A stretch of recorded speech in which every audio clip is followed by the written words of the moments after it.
오늘 말씀의 제목은 용서 앞에 선 세 사람입니다. 용서 앞에 선 세 사람. 오늘 이 말씀 나눌 때 하나님께서 저에게 주시는 하나님의 음성 들으시길 간절히 축원합니다. 저에게 영성학을 가르쳐 주신 교수님이 캐나다 유학 중에 하숙집에서 경험한 이야기를 하나 들려드립니다. 하숙집 주인은 홀로 일하면서 아이를 키우는 한 백인 어머니였습니다. 초등학생 아들이 하나 있었는데요. 워낙 심한 개구장이었고 말도 많고 관심도 많은 아주 작은 시골 마을이라 이 백인 엄마는 굉장히 엄격하게 아들을 양육했다고 합니다. 아무래도 아버지 없이 자랐다는 인식을 주지 않으려고 일부러 더 아들을 아주 엄하게 대했던 것 같아요. 그 마을에는 아이가 10번째 생일이 되면 부모가 황금빛 생일옷을 직접 재봉해서 만들어서 입혀주는 전통이 있었는데, 이 엄마도 직장 일을 마치고 돌아오면 매일 밤 아들의 생일옷을 재봉질해서 열심히 정성껏 만들었대요. 아들은 얼른 그 생일옷을 입고 자라고 싶어 했지만 그 옷은 생일에 입어야 하기에 엄마는 아들 손이 닿지 않는 높은 위치에 아들의 황금빛 생일옷을 걸어 두었습니다. 하루는 이 아들이 얼마나 그 황금빛 생일옷을 자랑하고 싶었는지 엄마가 출근한 후에 몰래 생일옷을 입고 나가서 마을 사람과 친구들에게 잔뜩 자랑을 한 겁니다. 거기까지는 좋았는데 하필 그날따라 엄마가 일찍 퇴근을 했고 마을 입구에서 엄마랑 눈이 딱 마주친 거죠. 아들은 얼굴이 하얗게 질려서 엄마에게 혼날까 집으로 도망을 쳤는데, 창고에 숨으려다가 급하게 들어가다 선반 위에 있던 새하얀 페인트를 몽땅 뒤집어 쓰게 됩니다. 머리부터 발끝까지 황금빛 생일옷은 물론이고 하얀 페인트를 뒤집어 쓴 아이가 이제 나 엄마한테 죽었다 생각하고 두려워서 벌벌 떨고 있는데, 그때 엄마가 이 아들을 발견한 거예요. 얼마나 놀랬을까요? 그리고 이 엄마가 이 아이한테 어떻게 했을 것 같으세요? 여러분, 아무 말도 하지 않고 이 페인트를 뒤집어 쓴 아이를 꽉 안아줬답니다. 아마 이 엄마도 하얀 페인트 범벅이 되었겠죠. 그래도 상관없이 조용히 가만히 아이를 안고 있었대요. 아이한테 왜 이런 일을 벌였는지 한마디 책임도 없이 그렇게 한참을 조용히 아이를 안고 있었다고 합니다. 그때 그 모습을 그 유학생 교수님이 다 지켜보고 있었거든요. 근데 교수님은 그 장면을 지금도 잊지 못한대요. 그리고 그 장면을 보면서 그런 생각을 했대요. 이 엄마의 용납이 우리 주님의 용납이구나. 세상의 온갖 부끄러운 죄와 실패를 다 뒤집어 쓰고 사는 우리들을 보혈로 덮어주시고 온몸으로 안아주신 우리 예수님이 생각났대요. 이 어머니의 모습이 예수님의 온전한 용납으로, 그 이미지로 남은 것이죠. 사랑하는 여러분 혹시 이 아이처럼 누군가에게 온전한 용납을 받아보신 적 있으십니까? 혹은 이 엄마처럼 누군가를 아무런 책임 없이 조용히 품어본 경험 있으십니까? 진정한 용서와 용납이 사람을 살게 하는 것입니다. 오늘은 용서의 편지라 불리는 빌레몬서를 통해서 그 안에 담겨있는 하나님 마음을 배워보려고 합니다. 오늘 본문인 빌레몬서는 사도 바울이 골로새 교회 성도인 빌레몬에게 보낸 편지입니다. 그리고 이 편지는 바울이 로마 감옥에 있을 때 작성했다 하여서 옥중서신이라고 불립니다. 사랑하는 여러분, 아마 오늘 빌레몬서를 처음 만나는 분도 아마 계실 텐데요. 빌레몬은 도대체 누구이고 바울은 옥중에서 왜 이런 편지를 보낸 것일까요? 그리고 이 사적인 편지가 왜 정경 66권 안에 포함되어 있는 것일까요? 이 빌레몬서는 단 한 장뿐인 아주 짧은 분량의 성경이지만 복음의 살아있는 능력이 그 어떤 성경보다 더 분명하게 드러나는 말씀이기 때문입니다. 이 빌레몬서에는 중요한 성경 인물이 딱 세 사람 나오는데요. 여러분 다른 거 다 기억하지 못해도 좋습니다. 이 세 사람 이름만 오늘 기억하고 가시면 됩니다. 한 사람은 어떤 잘못을 해서 용서를 구해야 하는 사람 오네시모입니다. 첫 번째 사람은 오네시모고요. 두 번째는 용서를 베풀어야 하는 사람 빌레몬입니다. 이 편지를 받는 빌레몬이요. 그리고 마지막 한 사람은 두 사람을 화해하도록 중재하고 있는 사도 바울입니다. 이렇게 세 사람이에요. 용서를 구한 사람 누구요? 오네시모. 용서를 베풀어 하는 사람 빌레몬. 그리고 둘 사이의 화해를 중재하는 바울. 이렇게 세 사람만 오늘 기억하시면 됩니다.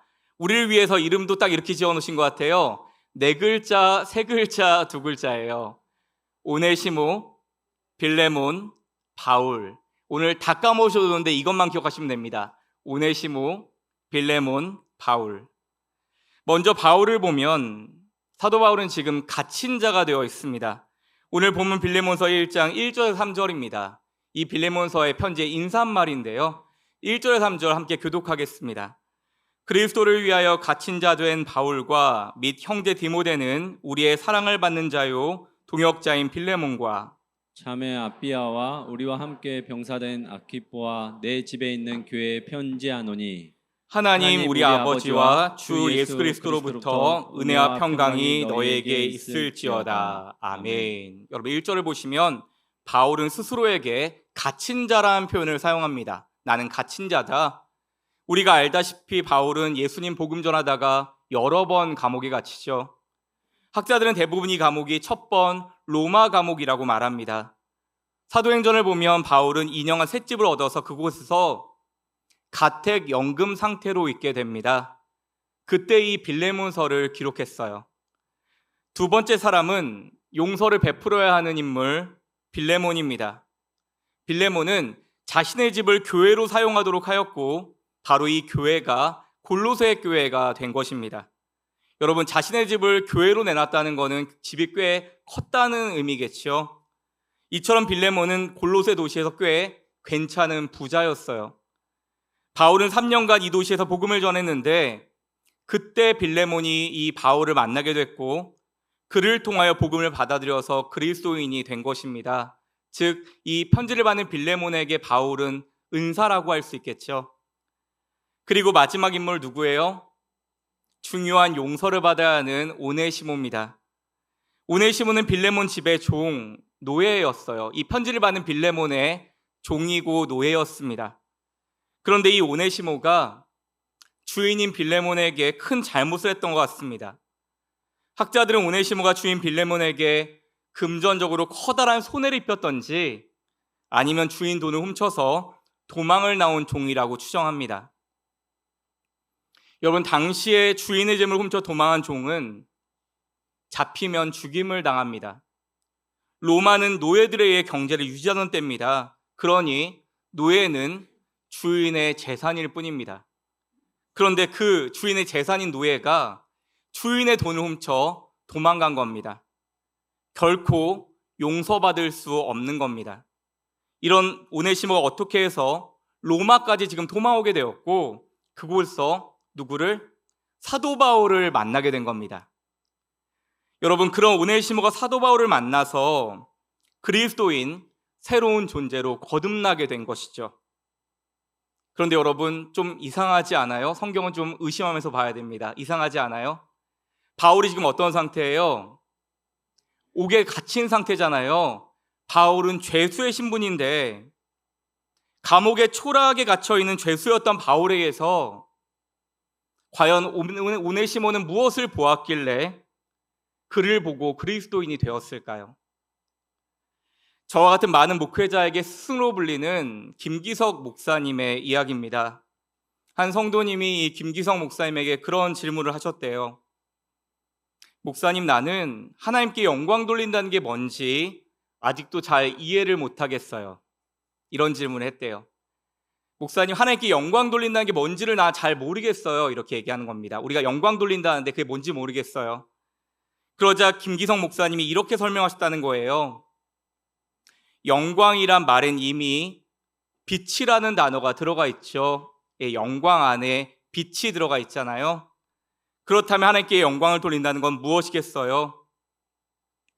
누군가 우리의 삶을 통해 하나님의 현존을 경험하고, 누군가 우리를 통해 하나님의 살아계심을 경험하고, 하나님의 선하심을 맛보게 되고, 세상에 숨겨진 하늘의 빛을 보도록 하는 것, 바로 그게 하나님께 영광 돌리는 거 아닐까요?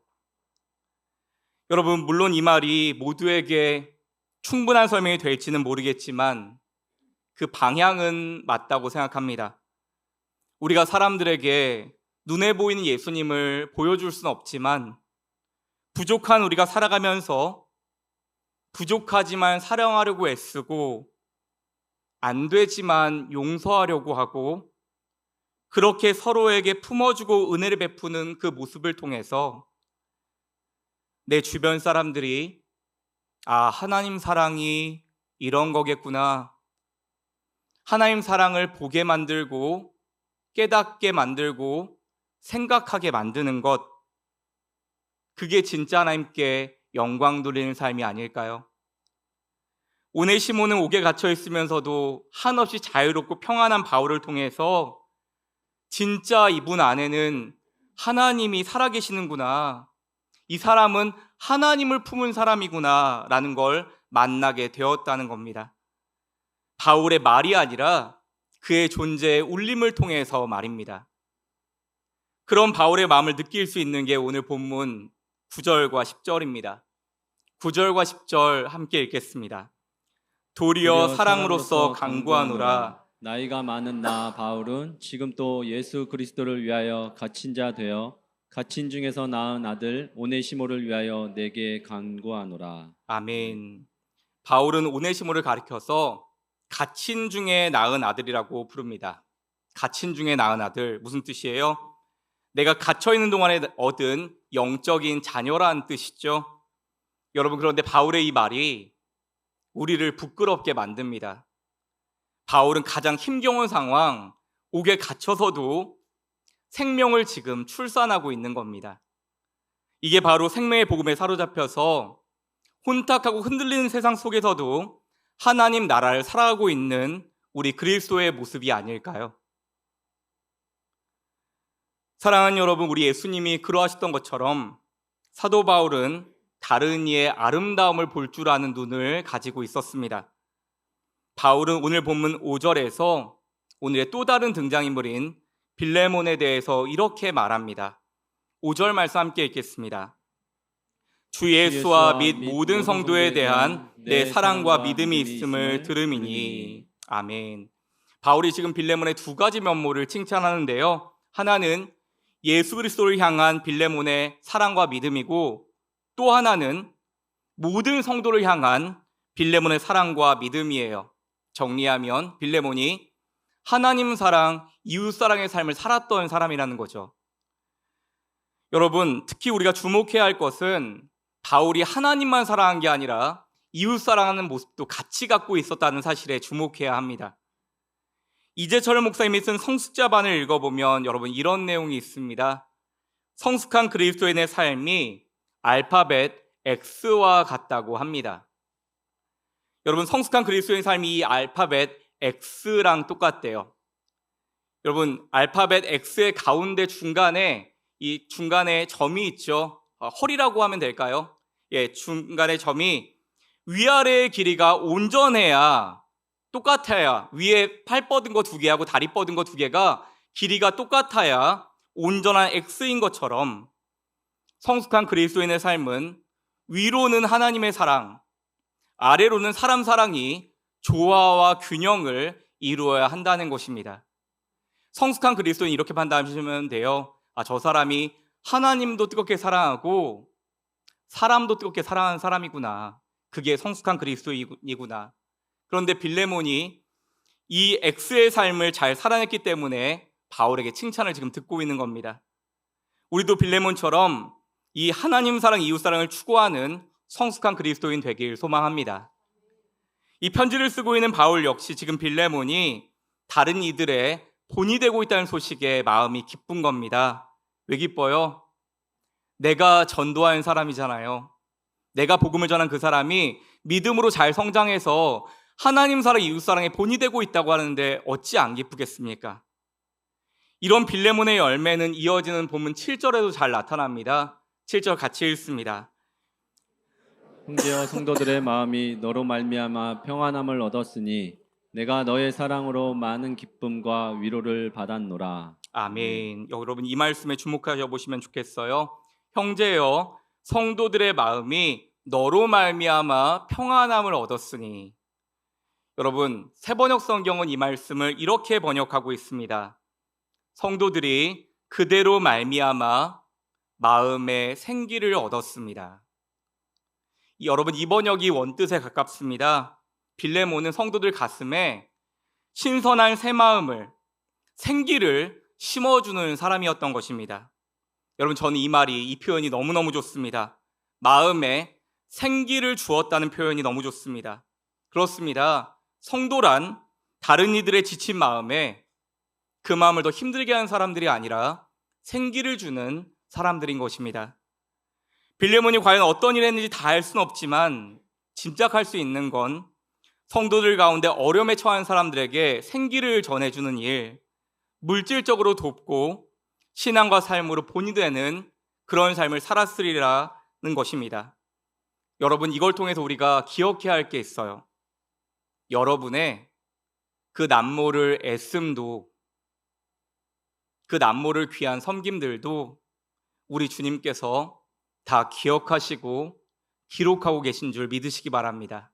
오늘 이 빌레몬서처럼 주님은 다 기억하고 계십니다.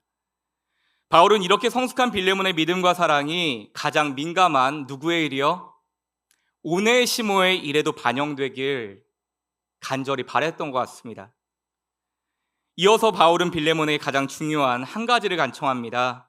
그것은 오네시모를 이제는 용서하고 형제를 가지고 다시 맞아달라는 것이었어요. 오늘 본문 10절에서 12절입니다. 우리 색깔 글씨만 읽어볼까요? 오네시모를 위하여 내게 간구하노라. 그가 전에는 내게 무익하였으나 이제는 나와 내게 유익함으로 내게 그를 돌려보내노니 그는 내 신복이라. 아멘. 여러분 이 말씀에 바울의 오네시모를 향한 그 애정이 드러나는데요. 12절 보시면 우리가 가진 성경에 그는 내 신복이라고 합니다. 우리 이런 말 쓰나요? 그 사람 내 신복이야. 조폭도 아니고. 이 신복이라는 말이 좀 굴종의 의미를 담고 있기 때문에 잘 안 맞는 것 같습니다. 여러분 신복이란 원래 가슴과 배를 말하는데 가슴과 배 사이에 뭐가 있죠? 심장이 있죠. 그래서 이는 그 사이는 심장을 가리키는 겁니다. 그래서 이것은 원어의 의미로 보면 그는 내 마음이란 뜻에 더 가깝습니다. 이렇게 얘기한 거예요. 내게 그를 돌려보내느니 그는 내 마음이라. 오네시모는 내 마음에 맞는 사람이야 라고 바울이 얘기하는 거예요. 대단한 칭찬이 아닐 수 없죠. 남에게 손이나 끼치던 그 사람이 이제는 바울에게 있어 없어서 안 될 사람이 된 겁니다. 하지만 바울은 그를 자기 곁에 잡아두려 하지 않습니다. 왜냐하면 풀어야 할 일이 있었기 때문입니다. 문제는 덮어주는 것이 능사가 아닙니다. 적극적으로 화해를 모색하는 것이 용기인 것입니다. 바울은 그런 오네시모를 빌레몬에게로 돌려보냅니다. 바울의 간곡한 당부의 편지가 있다고는 하지만 도망친 노예 오네시모 입장에서 볼 땐 그 만남은 아마 피하고 싶은 현실이었을 거예요. 사랑하는 여러분, 지금 바울을 통해 용기를 얻고 주인 빌레몬에게로 돌아가고 있는, 이 용서를 구하며 돌아가고 있는 도망친 노예 오네시모의 이름의 뜻은 유익한이란 뜻입니다. 유익한 사람. 그러나 순간의 실수로 그는 주인 빌레몬에게 무익한 사람이 되었습니다. 오네시모는 예수님을 영접하고 새롭게 살아갈 결단을 하죠. 그러나 그의 새로운 결단은 자신의 마음속에 이 사람 얼굴이 떠오를 때마다 무너져 내리는 거예요. 누구의 얼굴이요? 빌레몬의 얼굴이 떠오를 때마다 마음이 무너져 내리는 겁니다. 자기는 다시 무익한 자가 돼버렸을 겁니다. 빌레몬 앞에 다시 서지 못하는 한, 그에게 죄를 용서받지 못하는 한 자신은 새로운 존재가 될 수 없음을 깨닫습니다. 그러나 그런 도망자 오네시모가 빌레몬 앞에 서게 됐을 때 그에게 가해질 혹독한 형벌은 상상만 해도 끔찍합니다. 그렇게 새로운 삶에 대한 소망은 품었지만 혼자 넘어서기에는 너무나 버거운 현실의 벽 앞에 주춤거리고 있는 오네시모를 오늘 누가 도와줘요? 바로 바울이 도와준 겁니다. 바울 자신도 감옥에 갇혀있는 몸인데도 불구하고 도망친 노예에 불과한 자신을 위해 애를 쓰고 주인에게 입힌 물질적인 피해까지 보상해주는 바울의 모습을 통해서 오네시모는 하나님 사랑이 이런 거구나, 예수님이 이런 분이셨겠구나 라지 않았을까요? 그런데 여러분, 바울도 처음부터 이런 건 아니었어요. 우리 알고 있습니다. 스데반이 돌 맞아 죽을 때 그 옆에 그걸 지켜보고 있던 사람이 누구였어요? 바로 바울이었어요. 그러다 예수님 믿는 사람들을 잡아 죽이던 이 바울이 예수님 또 믿는 사람 잡아 죽이려고 다메섹 도상을 걸어가다가 거기서 재수없게 부활의 주님을 만납니다. 그리고 그 영광에 눈이 멀게 되죠. 그런데 그렇게 눈이 멀어버린 자신을 누가 도와줘요? 다른 예수 믿는 그리스도인들이 도와주는 겁니다. 그들을 통해 주님의 사랑을 경험했어요. 하지만 한 번에 바뀌진 않습니다. 바울은 바나바가 선교 여행을 갈 때 철없는 마가 요한이 마음에 맞지 않는다고 마가 요한을 쫓아내버립니다. 그렇게 한 사람도 품지 못했던 바울이었어요. 그랬던 바울이 지금 노년에는 연약한 사람을 품는 성숙한 그리스도인으로 서 있는 것입니다. 그래서 여러분, 우리 신앙은 그래서가 아니라 그럼에도 불구하고라고 합니다. 신앙은 그래서가 아니라 그럼에도 불구하고. 여러분, 지금 이 빌레몬과 오네시모의 만남이 정말 용서와 화해로 이어진다면 이 과정을 통해 용서하는 빌레몬도 용서받는 오네시모도 영적으로 정말 성숙하게 될 것입니다.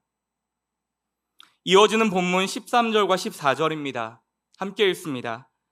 그를 내게 머물러 있게 하여 내 복음을 위하여 갇힌 중에서 내 대신 나를 섬기게 하고자 하나 다만 내 승낙이 없이는 내가 아무것도 하기를 원하지 아니하노니 이는 너의 선한 일이 억지같이 되지 아니하고 자의로 되게 하려 함이라. 아멘. 여러분, 사실 사도 바울은 사도로서의 권위를 가지고 빌레몬에게 순종을 명령할 수도 있었어요. 그런 위치에 있었습니다. 하지만 바울은 빌레몬에게 스스로 오네시모에 대한 노염을 풀 수 있는 여지를 남겨주고 있습니다.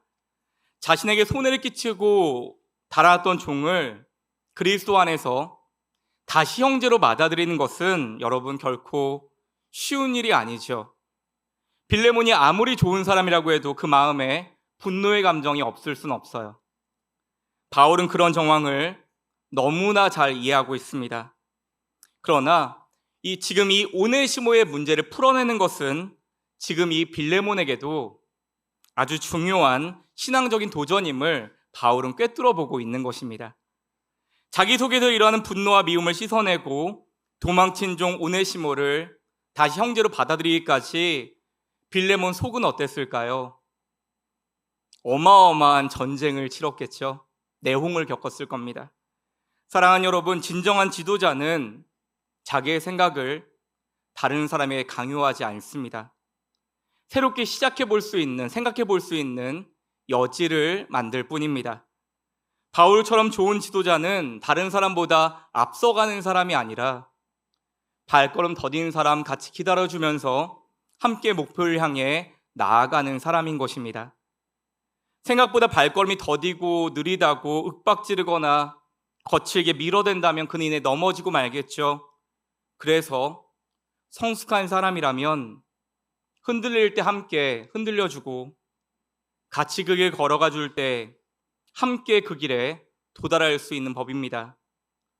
너무 자기 확신에 차서 사람들을 몰아내는 지도자들도 있습니다. 물론 일시적으로는 눈에 보이는 성과를 거두기도 합니다. 하지만 반드시 탈이 나게 되어 있습니다. 하나님도 인간을 강제하지 않으셨어요. 자유를 주시고 또 어떠니 할 수 있는 능력을 주시고 기다리실 뿐입니다. 우리 주님은 우리 마음문 밖에 서서 두드리실 뿐 절대 문을 부수고 들어오시지 않습니다. 이것이 우리 주님의 사랑법인 줄 믿습니다. 사랑하는 여러분, 오늘 설교의 제목이 용서 앞에 선 세 사람이라고 했습니다. 다른 사람의 이야기 아니라 바로 오늘 우리 이야기라는 거예요. 우리 역시 하나님 주신 인생을 살아가면서 용서 앞에서 이와 같은 세 자리에 서게 됩니다. 때로는 용서를 구해야 하는 입장에 서기도 하고요. 때로는 용서를 베풀어야 할 입장에 설 때도 있고, 때로는 화해를 중재할 때도 있죠. 오늘은 용서의 말씀 앞에 서 있는 여러분에게 한 가지 이야기를 좀 들려드리고 싶습니다. 제가 청년일 때 청년부를 섬겨주신 한 간사님 이야기입니다. 그 간사님은 원수를 사랑하라, 용서하라는 말씀 만날 때마다 자신에게 마음에 걸리는 한 사람이 있다고 했습니다. 그것은 다름 아닌 이 간사님의 아버지였어요. 간사님 어렸을 때 집을 나가버린 아버지의 존재였습니다. 시간이 흘러 간사님도 어른이 되었고 친척 어른들을 통해서 집 나간 아버지 소식을 듣게 되었답니다. 그래서 결단했대요. 이제 나도 예수님 믿었으니 내가 아버지 먼저 용서해야겠다. 용서를 다짐하고 아버지가 사는 지방을 수소문해서 간사님이 찾아갔습니다. 그렇게 시외버스를 타고 아버지가 사는 곳으로 향하면서 간사님은 아버지가 보고 싶어서 마음이 두근두근거렸대요. 오랜만에 만난 아버지는 과연 어떤 모습일까? 잔뜩 궁금해하면서도 기대하면서 그렇게 아버지를 찾아갔습니다. 그런데 오랜만에 만난 아버지는 참 실망스러웠습니다. 험한 일을 많이 해서 그런지 얼굴과 행색은 꾀죄죄하고 50대 초반이어야 할 아버지가 80대 할아버지처럼 폭삭 늙어 있었대요. 집안 꼴도 엉망이고 가정 형편도 매우 어려워 보였습니다. 그때 이 간사님 마음에 갑자기 분노가 치밀어 오르는 거예요. 우리 버리고 집 나갔으면 잘 살았어야지. 용서할 수가 없었답니다. 여러분, 용서해 드리려고 만났는데 용서가 아닌 분노가 치밀어 오르더래요. 30년 만에 아들을 만난 아버지는 아들을 안아보고 싶으셨나 봅니다. 아버지가 간사님을 안아주려고 하자 간사님이 그 팔을 냉정하게 뿌리쳤대요. 그리고 이렇게 쏘아붙였습니다. 안길 나이 지났습니다. 진작에 안아주시죠.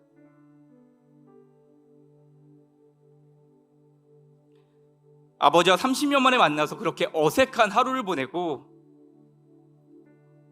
밤에 잠도 돌아누워서 등 대고 자고 다음날 새벽같이 간사님이 집을 나서려는데 아버지가 갑자기 어색하게 자기 두 손을 꽉 쥐더라는 거예요.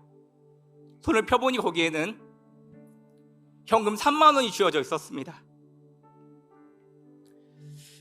아버지 형편이 어려웠지만 아들한테 용돈 주고 싶으셨나 봐요. 그때 간사님이 그 3만 원을 뿌리치면서 말했대요. 용돈 받을 나이 지났습니다. 진작에 주시죠.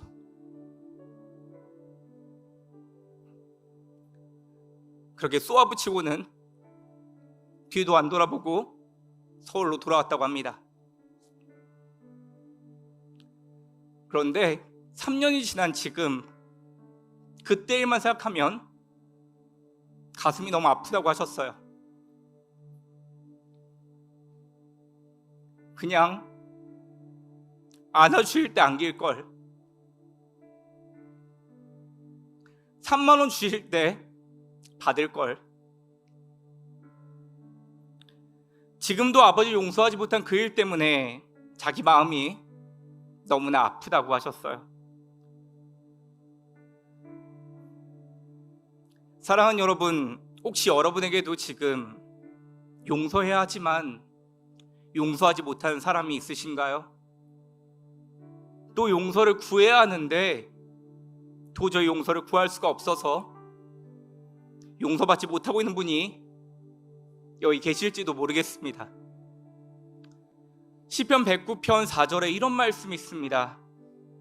나는 사랑하나 그들은 도리어 나를 대적하니 나는 기도할 뿐이라. 여러분, 여기서 대적한다는 말은 원어로 보면 미워하니에 더 가깝습니다. 그럼 이렇게 되겠죠? 나는 사랑하나 그들은 도리어 나를 미워하니 나는 기도할 뿐이라. 여러분, 저는 이 구절이 바로 창세기에 나온 요셉의 마음 아니었을까 싶습니다. 형제들에게 팔려하고 아버지긴 죽임당했다라고 형제들이 거짓말했던 그 애굽으로 팔려간 요셉이요, 자기를 팔아넘긴 형제들 용서하고 싶은데 용서가 안 돼서 아마 죽도록 몸부림치며 평생을 기도했을 그 요셉의 마음 말입니다. 나는 사랑하나 그들은 도리어 나를 미워하니 나는 기도할 뿐이라. 여러분, 우리 힘으로는 사랑을 품고 용서한 일이 너무나 어렵습니다. 그래서 성경은 우리에게 억지로 사랑해라고 말씀하고 있지 않습니다. 억지로 사랑해라가 아니라 기도하라고 말씀합니다. 사람들이 미워할 때 기도하는 것이 성경입니다. 여러분, 억지로 사랑하지 마시고 기도하시기 바랍니다. 주님을 한 번 더 의지하시기 바랍니다. 말씀을 맺으려고 합니다. 오늘 빌레몬과 오네시모 이야기는 과연 어떤 결말이 났을까요? 이 서신 이후 그들에게 어떤 일이 일어났는지는 초대교회 전승을 통해서 확인할 수 있습니다. 안디옥 교회 감독이었던 이그나티우스가 에베소 교회에 보낸 그 서신에는 그 도망자 노예였던 오네시모가 에베소 교회의 감독으로 헌신하고 있다는 내용이 나옵니다. 이 이그나티우스 서신에서 헌신적인 오네시모의 사역을 거듭 칭찬하고 있습니다. 또 이 오네시모는 주후 95년 도메티누스 황제 때 그 박해로 순교하였다 전해집니다.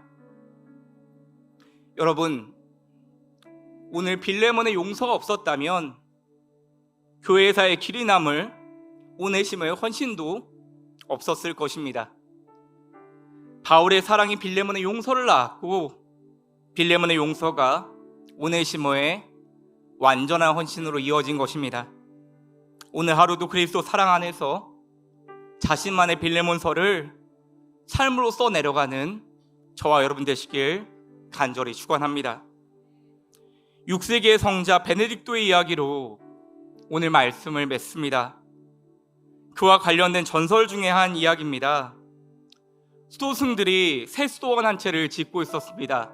그런데 커다란 바위가 그 터를 막고 있어서 그들은 열심히 그 커다란 바위를 옮기려고 했지만 그 바위가 얼마나 무거운지 꿈쩍도 안 하는 거예요. 모든 수도승들이 다 지쳐서 쓰러졌습니다. 그러고는 야, 이 바위에 악마가 앉아있나 보다 라고들 말했습니다. 그때 마침 그곳을 지나던 성자 베네딕토는 자초지종을 다 듣고는 아무 말 없이 그 바위덩이와 수도승들에게 가만히 성호를 그어주었다고 합니다. 그러자 마치 어두운 그림자 하나가 바위덩어리에서 빠져나가기로 한 듯 수도승들은 그때부터 바위덩어리를 가볍게 옮길 수 있었다고 합니다. 타고난 의심쟁이인 우리들은 이 이야기를 속으로 완전 뻥 같은 이야기네 하실지 모르겠어요. 하지만 이 이야기는 여러분 매우 중요한 교훈이 담겨 있습니다. 살다 보면 저와 여러분도 이 수도승들과 같은 경험을 하게 마련입니다. 일이 잘 진행되다가 어느 순간에 커다란 난관에 부딪힐 때가 있죠. 할 수 있는 노력 다 해보아도 일이 풀리지 않을 때면 뭔가 시커먼 것이 앞을 가로막고 있는 듯한 느낌도 받습니다. 이럴 때 어떻게 해야 할까요? 오늘 성자 베네딕토가 바위에 성호를 그었다는 사실에서 우리는 힌트를 얻을 수 있습니다. 안 되면 되게 하라 하고 애쓸 게 아니라 한번 다른 힘의 근원에서 출발하여서 그 일을 해결해 보는 것입니다. 내 힘으로 안 될 때 그때가 하나님의 때임을 기억하고 하나님의 도우심을 다시 의지할 때 그때 우리 노력으로 얻을 수 없는 어떠한 힘이 우리에게 유입되는 것을 우리에게 주어지는 것을 느끼실 수 있으실 겁니다. 그러면 여러분 어쩌면 우리의 용서도 마찬가지 아닐까요? 우리의 힘과 능력으로 누구를 용서할 수도 용서를 받을 수도 없잖아요. 그래서 시편 109편 4절에서 나는 기도할 뿐이라 한 거 아닐까요? 우리 용서를 위해서 함께 기도했으면 좋겠습니다. 우리의 지난 상반기를 돌아보면서 내게 크건 작건 상처를 주었던 사람들을 용서할 수 있는 그 힘을 달라고 우리 주님께 기도하겠습니다. 또 용서를 구해야 할 사람이 있다면 주님, 전심으로 용서를 구할 수 있도록 도와주시길 기도하시기 바랍니다. 가족이나 일터, 교회에서 용서를 중재해야 할 자리에 있다면 바울처럼 지혜와 사랑으로 감당케 하옵소서 기도하겠습니다. 그렇게 용서하고 용서받음으로 말끔히 비워진 우리 영혼에 하늘의 빛을 채워주시기를 예수님의 이름으로 간절히 축원합니다.